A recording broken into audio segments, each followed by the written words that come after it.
रुक जाओ, बस कुछ देर के लिए इस भागती हुई दुनिया से स्वयं को अलग कर लो।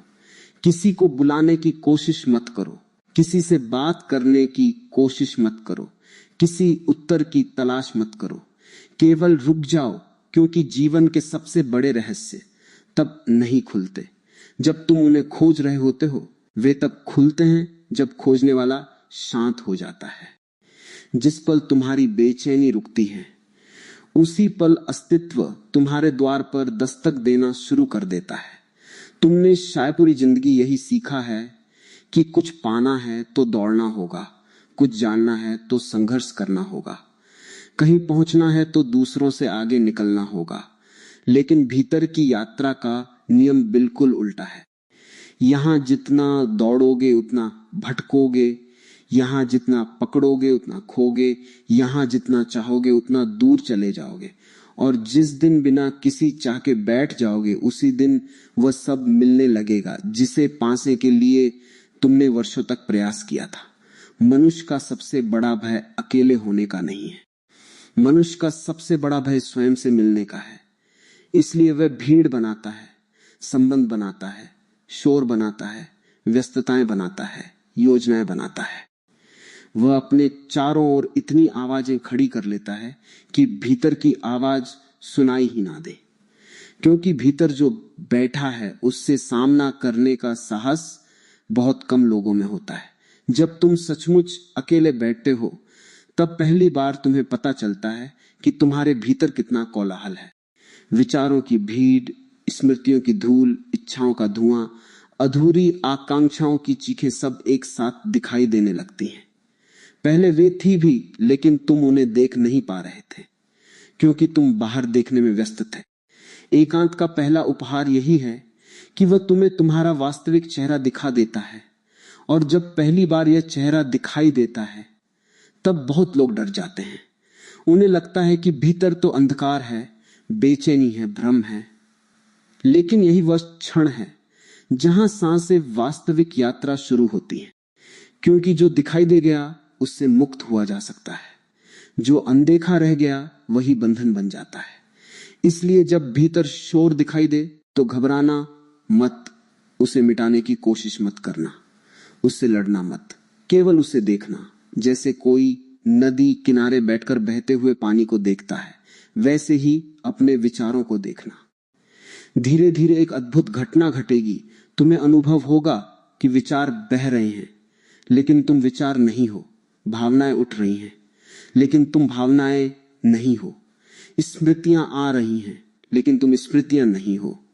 और जब यह अनुभव गहरा होने लगता है, तब भीतर एक नया आकाश जन्म लेता है। इस संसार में लगभग हर व्यक्ति अपने मन को ही स्वयं समझ बैठा है, इसलिए वह मन के दुख को अपना दुख समझता है, मन के भय को अपना भय समझता है, मन की असफलता को अपनी असफलता समझता है। लेकिन जो थोड़ी देर शांत बैठ जाता है, उसे धीरे धीरे दिखाई देने लगता है कि मन तो केवल एक उपकरण है। जैसे आकाश में बादल आते हैं जाते हैं, वैसे ही मन में विचार आते हैं जाते हैं। आकाश कभी बादल नहीं बनता और चेतना कभी विचार नहीं बनती है। चेतना केवल साक्षी रहती है, और जिस दिन यह साक्षी भाव पहली बार अनुभव में उतरता है, उसी दिन जीवन की दिशा बदलने लगती है। तुमने देखा होगा कि जब किसी झील का पानी बहुत अशांत होता है, तब उसमें आकाश का प्रतिबिंब दिखाई नहीं देता। लेकिन जैसे ही झील शांत होती है, पूरा आकाश उसमें उतर आता है। तुम्हारा भीतर भी ऐसी ही एक झील है। अभी उसमें इच्छाओं की आंधियां हैं, भय की लहरें हैं, अपेक्षाओं के तूफान हैं। इसीलिए अस्तित्व का प्रतिबिंब स्पष्ट दिखाई नहीं देता। लेकिन जैसे जैसे तुम बैठते हो, देखते हो, स्वीकारते हो, वैसे वैसे भीतर की झील शांत होने लगती है। और एक दिन ऐसा आता है जब बिना किसी प्रयास के, बिना किसी साधना के, बिना किसी अहंकार पूर्ण संघर्ष के, पूरा अस्तित्व तुम्हारे भीतर प्रतिबिंबित होने लगता है। जीवन को समझने की सबसे बड़ी बाधा यह है कि हम हमेशा भविष्य में खड़े होकर वर्तमान को देखते हैं। हम सोचते हैं कल कुछ मिलेगा, कल कुछ बदल जाएगा, कल कोई चमत्कार होगा, लेकिन जीवन कभी कल में घटित नहीं होता। जीवन हमेशा इसी क्षण में घटित होता है। यह क्षण ही एकमात्र द्वार है, और जो इस द्वार को छोड़कर कहीं और खोजता है वह भटक जाता है। इसीलिए जब तुम अकेले बैठो तो किसी विशेष अनुभव की प्रतीक्षा मत करना। कोई प्रकाश दिखाई दे, कोई ऊर्जा महसूस हो, कोई रहस्य प्रकट हो, ऐसी अपेक्षा मत रखना।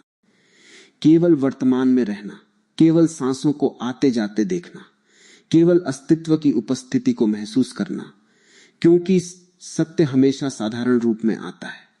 मन चमत्कार चाहता है, लेकिन चेतना सादगी में खिलती है।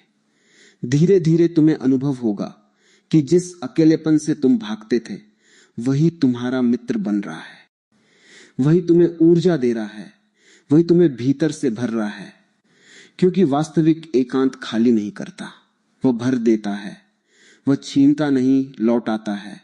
वो तुम्हें संसार से दूर नहीं ले जाता, बल्कि पहली बार तुम्हें स्वयं के निकट ले आता है। और जो स्वयं के निकट आ गया वह पूरे अस्तित्व के निकट आ गया। जब भीतर मौन का पहला फूल खिलता है तब जीवन बदलने लगता है। परिस्थितियां वही रहती हैं, लोग वही रहते हैं, संसार वही रहता है, लेकिन देखने वाला बदल जाता है। और जब देखने वाला बदल जाता है तब पूरी दुनिया बदलती हुई प्रतीत होती है। पहले जो समस्याएं पहाड़ जैसी लगती थी वे अब बादलों जैसी लगने लगती हैं। पहले जो भय असहनीय लगते थे वे अब केवल गुजरते हुए विचार दिखाई देते हैं। पहले जो भविष्य अंधकार में लगता था उसमें अब एक गहरा भरोसा जन्म लेने लगता है, क्योंकि धीरे धीरे यह अनुभव होने लगता है कि जीवन को चलाने वाली कोई अदृश्य बुद्धि है, कोई गहरी व्यवस्था है, कोई मौन संगीत है जो सब कुछ संभाले हुए हैं।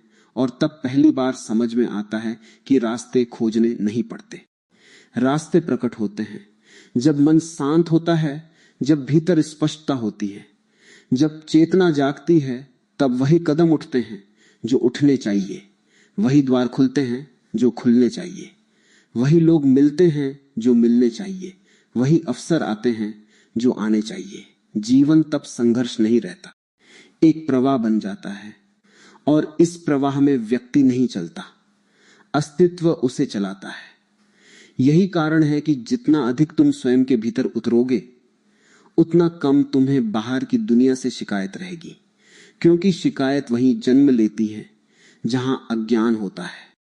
जहां जागरूकता आती है वहां स्वीकार आता है, और स्वीकार के साथ एक ऐसी शांति आती है जिसे शब्दों में व्यक्त नहीं किया जा सकता। वह शांति किसी उपलब्धि से नहीं आती, किसी सम्मान से नहीं आती, किसी संबंध से नहीं आती। वह शांति केवल स्वयं को जानने से आती है, और स्वयं को जानने का पहला कदम है कुछ देर के लिए चुपचाप बैठ जाना, बिना किसी उद्देश्य के, बिना किसी मांग के, बिना किसी शर्त के। क्योंकि जिस दिन तुम सचमुच अकेले बैठना सीख जाओगे उसी दिन तुम्हें पता चलेगा कि तुम कभी अकेले थे ही नहीं, पूरा अस्तित्व तुम्हारे साथ था। हवा की हर सरसराहट, आकाश का हर विस्तार, पक्षियों का हर गीत, पेड़ों की हर हरियाली, तारों की हर चमक सब तुम्हारे साथ संवाद कर रहे थे। केवल तुम्हारा मन इतना शोर कर रहा था कि तुम सुन नहीं पा रहे थे। और जब मन का शोर शांत हो जाता है तब जीवन का संगीत सुनाई देने लगता है। तब कोई रास्ता खोजने की आवश्यकता नहीं रहती, तब ब्रह्मांड स्वयं रास्ता खोलना शुरू कर देता है। जब भीतर की भागदौड़ थोड़ी शांत होने लगती है तब एक बहुत सूक्ष्म परिवर्तन घटित होता है। पहले तक तुम्हारा ध्यान हर समय बाहर की ओर बहता था। तुम लोगों को देख रहे थे, परिस्थितियों को देख रहे थे, भविष्य को देख रहे थे, सफलताओं और असफलताओं को देख रहे थे। लेकिन अब पहली बार देखने की दिशा बदलने लगती। अब दृष्टि बाहर से लौटकर भीतर की ओर मुड़ती है, और यही वह क्षण है जहां से चेतना का वास्तविक जन्म शुरू होता है। संसार में जन्म लेना आसान है, लेकिन स्वयं में जन्म लेना दुर्लभ है। अधिकांश लोग पूरी जिंदगी जी लेते हैं, लेकिन स्वयं में कभी जन्म नहीं लेते। वे दूसरों की धारणाओं में जीते हैं, दूसरों की अपेक्षाओं में जीते हैं। दूसरों द्वारा बनाए गए रास्तों पर चलते हैं। उनका जीवन उनका अपना नहीं होता, वह केवल प्रतिक्रियाओं का एक संग्रह होता है। लेकिन जो व्यक्ति एकांत में बैठना सीख जाता है, वह धीरे धीरे अपनी मौलिकता को पहचानने लगता है।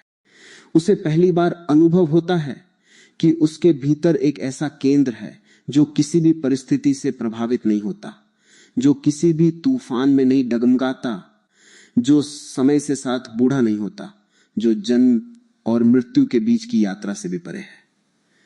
मन हमेशा तुम्हें जल्दी में रखता है। मन कहता है अभी कुछ करना है, अभी कहीं पहुंचना है, अभी कुछ हासिल करना है। मन कभी संतुष्ट नहीं होता। उसे यदि पूरा संसार भी मिल जाए तो वह किसी दूसरे संसार का सपना देखने लगेगा, क्योंकि मन का स्वभाव ही असंतोष है। वह एक ऐसी आग है जो ईंधन से बुझती नहीं बल्कि और अधिक भड़कती जाती है।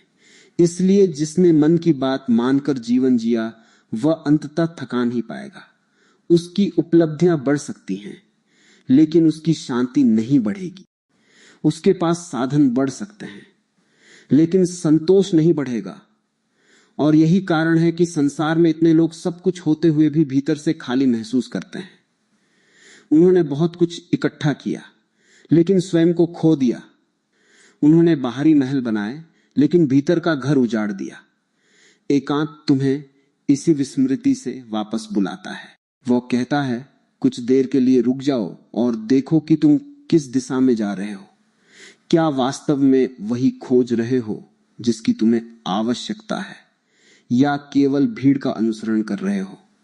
जब तुम स्वयं को देखने लगते हो तब तुम्हें एक और आश्चर्यजनक बात दिखाई देती है। तुम पाते हो कि तुम्हारे अधिकांश भय वास्तविक नहीं है, वे केवल कल्पनाएं हैं। मन भविष्य की कहानियां बनाता है और फिर उन्हीं कहानियों से डरने लगता है जो अभी हुआ भी नहीं। उससे भय पैदा हो जाता है जो शायद कभी होगा भी नहीं। उसकी चिंता शुरू हो जाती है और इस प्रकार जीवन का वर्तमान क्षण अनगिनत आशंकाओं के नीचे दब जाता है। लेकिन जब तुम साक्षी बनकर इन भय को देखते हो तब उनका जादू टूटने लगता है। वे धुएं की तरह दिखाई देते हैं। उन्हें पकड़ना चाहो तो पकड़ नहीं सकते। वे केवल विचारों की छाया, और जैसे ही यह समझगरी होती, भीतर एक नई स्वतंत्रता जन्म लेने लगती है। अब तुम भविष्य के कैदी नहीं रहते, अब तुम वर्तमान के निवासी बनने लगते हो। याद रखो, जीवन को समझने के लिए ज्ञान पर्याप्त नहीं है, जानकारी पर्याप्त नहीं है। पुस्तकों से बहुत कुछ सीखा जा सकता है, लेकिन स्वयं को नहीं सीखा जा सकता। स्वयं को जानने के लिए मौन चाहिए, क्योंकि सत्य शब्दों में नहीं छिपा होता, वह शब्दों के बीच की रिक्तता में छिपा होता है। जैसे संगीत केवल सुरों में नहीं होता, बल्कि सुरों के बीच के मौन में भी होता है, वैसे ही जीवन का रहस्य विचारों में नहीं, विचारों के बीच की शांति में प्रकट होता है। जब तुम चुपचाप बैठते हो और विचारों की भीड़ को गुजरते हुए देखते हो, तब कभी कभी एक ऐसा अंतराल आता है जहां कोई विचार नहीं होता, केवल शुद्ध उपस्थिति होती है, केवल होना होता है। वही पल ध्यान का द्वार है, वही पल वह खिड़की है जहां से अनंत की हवा भीतर प्रवेश करती है। मनुष्य हमेशा किसी ना किसी पहचान से चिपका रहता है। कोई अपने नाम से जुड़ा है, कोई अपने पद से, कोई अपने संबंधों से, कोई अपनी उपलब्धियों से। लेकिन यह सब बाहरी परतें हैं। इनके नीचे जो वास्तविक अस्तित्व है उससे बहुत कम लोग परिचित हो पाते हैं, क्योंकि पहचानें सुरक्षा देती हैं। वे एक झूठा सहारा देती हैं और मन उसी सहारे को पकड़कर जीता है। लेकिन जो व्यक्ति एकांत में उतरता है, उसे धीरे धीरे यह साहस मिल जाता है कि वह अपनी सभी पहचानों को एक तरफ रख सके। वह देखने लगता है कि यदि नाम हटा दिया जाए, यदि समाज की परिभाषाएं हटा दी जाए, यदि अतीत की कहानियां हटा दी जाए, तब भी कुछ बचता है। और वही बचा हुआ तत्व सबसे मूल्यवान है।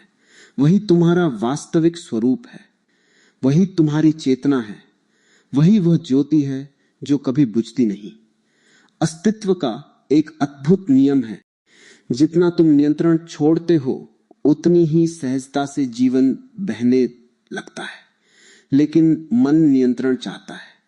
वह हर चीज को अपने हिसाब से चलाना चाहता है। वह चाहता है कि भविष्य भी उसकी इच्छा के अनुसार बने, लोग भी उसकी अपेक्षाओं के अनुसार व्यवहार करें, परिस्थितियां भी उसकी योजनाओं के अनुसार घटित हो। और जब ऐसा नहीं होता तब दुख पैदा होता है। दुख का मूल कारण परिस्थितियां नहीं है। दुख का मूल कारण नियंत्रण की इच्छा है। जो जीवन को आदेश देना चाहता है वह निराश होगा, लेकिन जो जीवन के साथ नृत्य करना सीख जाता है वह आनंद को उपलब्ध हो जाता है। एकांत तुम्हें इसी नृत्य की कला सिखाता है। वह तुम्हें बताता है कि नदी को धक्का देने की आवश्यकता नहीं होती। नदी अपने आप समुद्र तक पहुंच जाती है, केवल बहना सीखना होता है। धीरे धीरे तुम्हें अनुभव होने लगेगा कि अस्तित्व तुम्हारे विरुद्ध नहीं है। बचपन से तुम्हें संघर्ष करना सिखाया गया, इसीलिए तुमने मान लिया कि जीवन एक युद्ध है। लेकिन जीवन युद्ध नहीं है।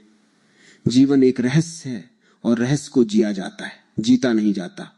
उसे समझने की जल्दबाजी नहीं की जाती, उसे महसूस किया जाता है। जब तुम पेड़ को देखते हो तब क्या वह किसी जल्दी में है? जब सूरज उगता है तब क्या वह किसी प्रतियोगिता में भाग ले रहा है? केवल मनुष्य ही असहज है, क्योंकि केवल मनुष्य ने स्वयं को अपने स्वभाव से दूर कर लिया है। और जो स्वयं से दूर हो जाता है वही बेचैन हो जाता है। एकांत में बैठते बैठते तुम्हें एक और गहरी बात समझ आने लगेगी। तुम देखोगे कि जीवन की सबसे सुंदर घटनाएं तब घटी जब तुमने उन्हें मजबूर नहीं किया। प्रेम जब आया, अपने आप आया किसी सुंदर दृश्य ने, जब तुम्हें छुआ बिना प्रयास के हुआ। किसी गहरी समझ का जन्म हुआ तो वह अचानक हुआ। जीवन के सर्वोत्तम उपहार हमेशा प्रत्याशित होते हैं। उन्हें बुलाया नहीं जा सकता, उन्हें केवल ग्रहण किया जा सकता है। इसीलिए जितना अधिक तुम भीतर खाली होते हो, उतना अधिक अस्तित्व तुम्हें भरना शुरू कर देता है। खाली पात्र ही भरा जा सकता है, जो पहले से भरा हुआ है उसमें नया कुछ प्रवेश नहीं कर सकता। इसीलिए एकांत का अर्थ भागना नहीं है। एकांत का अर्थ स्वयं को उपलब्ध करना है। यह दुनिया छोड़ने की बात नहीं, बल्कि स्वयं से जुड़ने की बात है। जब तुम भीतर से जुड़े होते हो तब तुम्हारे संबंध भी अधिक सुंदर हो जाते हैं। तुम्हारा काम भी अधिक रचनात्मक हो जाता है। तुम्हारा जीवन भी अधिक संतुलित हो जाता है, क्योंकि अब तुम कमी से नहीं जी रहे होते, पूर्णता से जी रहे होते हो। अब तुम दूसरों से कुछ मांगने नहीं जाते, बल्कि बांटने जाते हो। अब तुम्हारे भीतर ऐसी संपदा जन्म लेने लगती है जिसे कोई छीन नहीं सकता।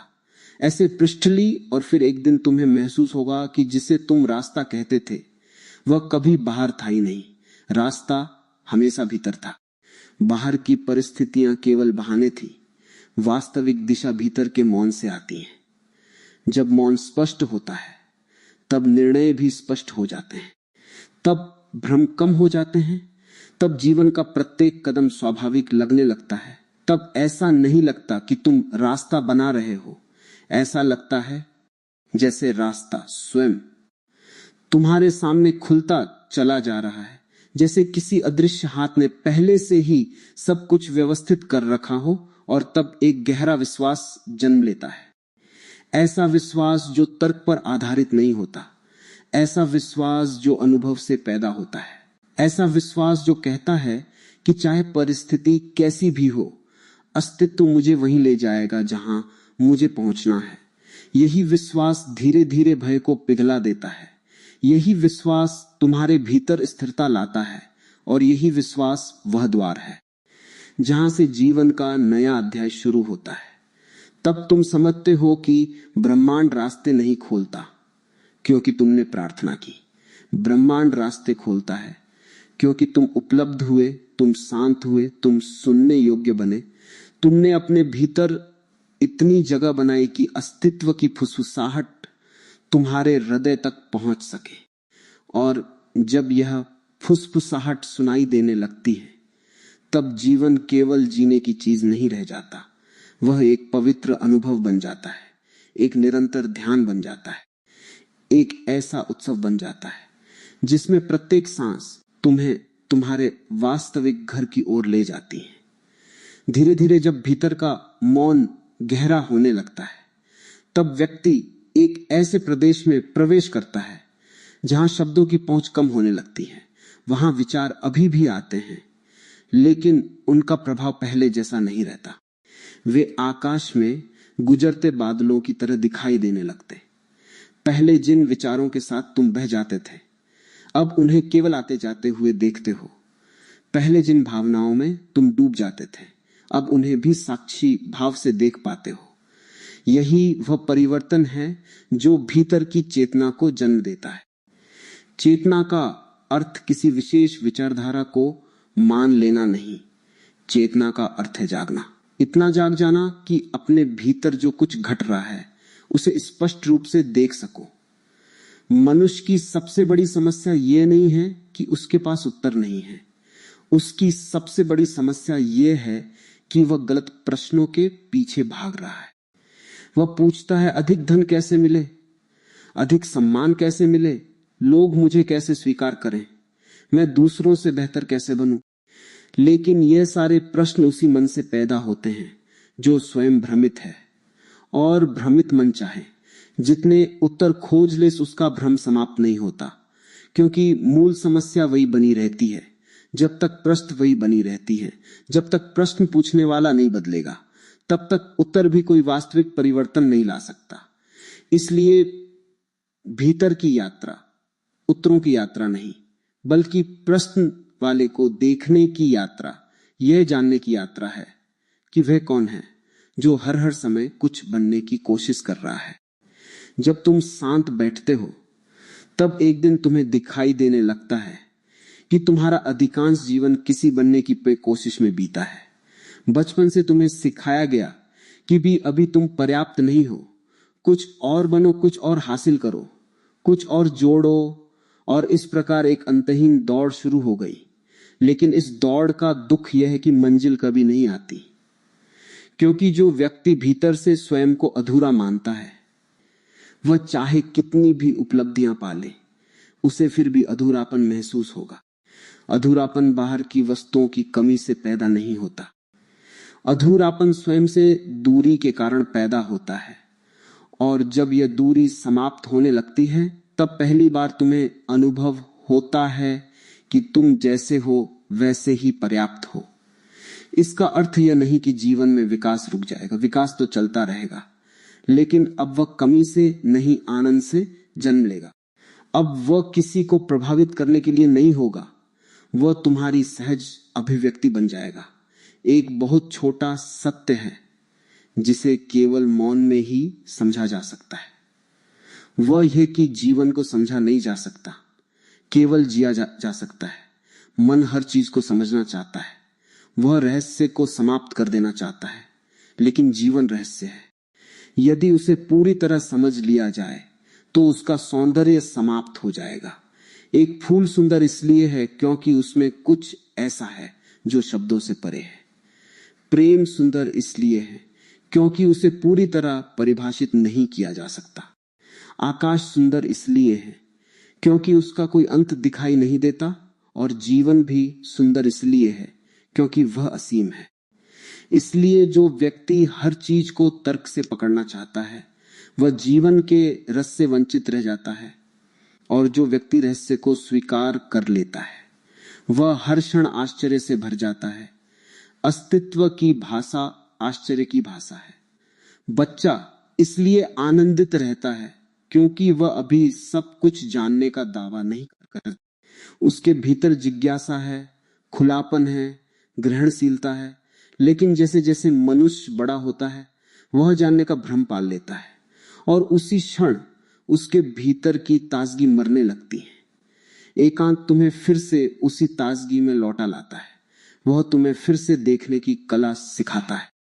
वह तुम्हें सिखाता है कि पेड़ को ऐसे देखो जैसे पहली बार देखा हो, आकाश को ऐसे देखो जैसे पहले कभी ना देखा हो, स्वयं को ऐसे देखो जैसे अभी अभी अस्तित्व ने तुम्हें जन्म दिया हो, और जब यह दृष्टि लौट आती है तब जीवन साधारण नहीं रहता।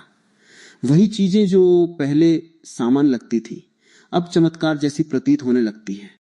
धीरे धीरे तुम्हारे भीतर तुलना समाप्त होने लगती है। तुलना मन की सबसे बड़ी बीमारियों में से एक है। मन हमेशा देखता है कि किसी के पास क्या है, कोई कितना आगे है, तो कौन अधिक सफल है, कौन अधिक प्रसिद्ध है, और इस तुलना के कारण वो कभी विश्राम नहीं कर पाता। लेकिन चेतना तुलना नहीं करती। चेतना केवल देखती है। एक गुलाब कमल से तुलना नहीं करता, एक नदी पर्वत से तुलना नहीं करती, एक तारा दूसरे तारे से तुलना नहीं करता। पूरा अस्तित्व अपनी अपनी जगह पूर्ण है।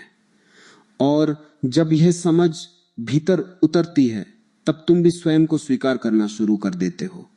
तब तुम्हें किसी और जैसा बनने की आवश्यकता महसूस नहीं होती। तब तुम्हारी ऊर्जा संघर्ष में नहीं, खिलने में लगती है। तुम्हारे भीतर जो वास्तविक खजाना छिपा है वह तभी प्रकट होता है जब तुम अपने सारे नकली सहारों को छोड़ने लगते हो। लोग अक्सर सोचते हैं कि आध्यात्मिकता का अर्थ कुछ नया प्राप्त करना है, लेकिन सत्य इसके विपरीत है। यह कुछ नया जोड़ने की प्रक्रिया नहीं है, बल्कि जो अनावश्यक है उसे हटाने की प्रक्रिया है।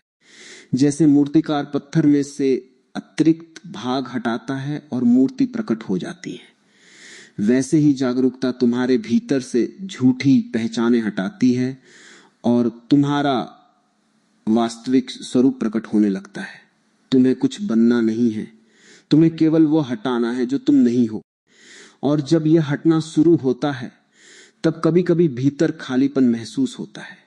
पुराने सहारे टूट रहे होते हैं, पुरानी धारणाएं गिर रही होती हैं, पुरानी पहचानें बिखर रही होती हैं। उस समय धैर्य की आवश्यकता होती है, क्योंकि यही वह चरण है जहां बहुत लोग वापस लौट जाते हैं। उन्हें लगता है कि वे कुछ खो रहे हैं, लेकिन वास्तव में वे खो नहीं रहे होते, वे मुक्त हो रहे होते हैं। कैद का दरवाजा खुल रहा होता है, पुराना पिंजरा टूट रहा होता है। और जो व्यक्ति इस चरण में धैर्य रखता है वह शीघ्र ही अनुभव करता है कि उस खालीपन के पीछे एक अद्भुत विस्तार छिपा हुआ था। फिर एक दिन ऐसा आता है जब तुम्हें महसूस होता है कि तुम्हारी खुशी अब परिस्थितियों पर निर्भर नहीं रही। पहले खुशी किसी घटना से जुड़ी थी। कुछ अच्छा हुआ तो खुशी, कुछ विपरीत हुआ तो दुख। लेकिन अब भीतर एक ऐसी शांति जन्म लेने लगती है जो कारणों पर आधारित नहीं है। वह बिना कारण की शांति है।